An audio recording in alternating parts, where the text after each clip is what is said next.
চট্টগ্রামের চন্দনাইশ উপজেলার ২০০০ পৌর সদরে যাত্রীবাহী বাসের ধাক্কায় অটোরিকশার ৩ যাত্রী আহত হয়েছেন।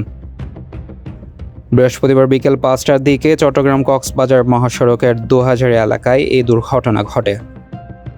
প্রত্যক্ষদর্শী ও পুলিশ সূত্রে জানা যায়, মহাসড়কে একটি যাত্রীবাহী অটোরিকশা ঘোরানোর সময় পেছন দিক থেকে চট্টগ্রামমুখী হানিফ পরিবহনের একটি যাত্রীবাহী বাস সজোরে ধাক্কা দেয়। এতে অটোরিকশাটি দুমড়ে মুচড়ে যায় এবং এতে থাকা ৩ জন যাত্রী গুরুতর আহত হন। আহতরা হলেন আহমদ হোসেন, ওমর ফারুক ও শওকত। আহতদের মধ্যে ২ জনের বাড়ি ২০০০ পৌরসভায় এবং অপরজনের বাড়ি সাতকানিয়া উপজেলার কালিয়াইশ ইউনিয়নের মাস্টারহাট এলাকায়। দুর্ঘটনার পর স্থানীয় বাসিন্দারা আহতদের উদ্ধার করে দ্রুত ২০০০ হাসপাতালে নিয়ে যান।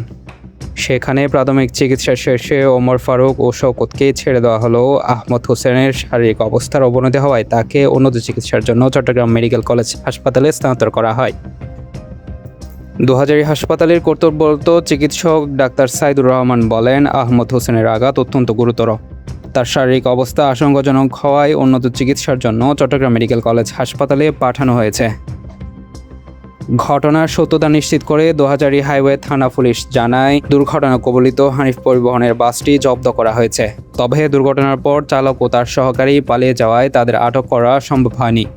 এই দুর্ঘটনায় প্রয়োজনীয় আইনগত ব্যবস্থা গ্রহণের প্রক্রিয়া চলছে। রিক্সাতে ২০০০ কাটতে দিই, ২০০০ ব্রিজ পার হওয়ার সাথে সাথে আমরা গাড়ি রানিং ছিল, পিছন থেকে হানিফ গাড়ি এসে মেরে দিত আমাদেরকে। চট্টগ্রামের চন্দনাইশ থেকে সহকর্মী ইয়াসিন ইসলাম হৃদয়ের প্রতিবেদনে আমি আবু সাইদ মোহাম্মদ সোহেল, WTV।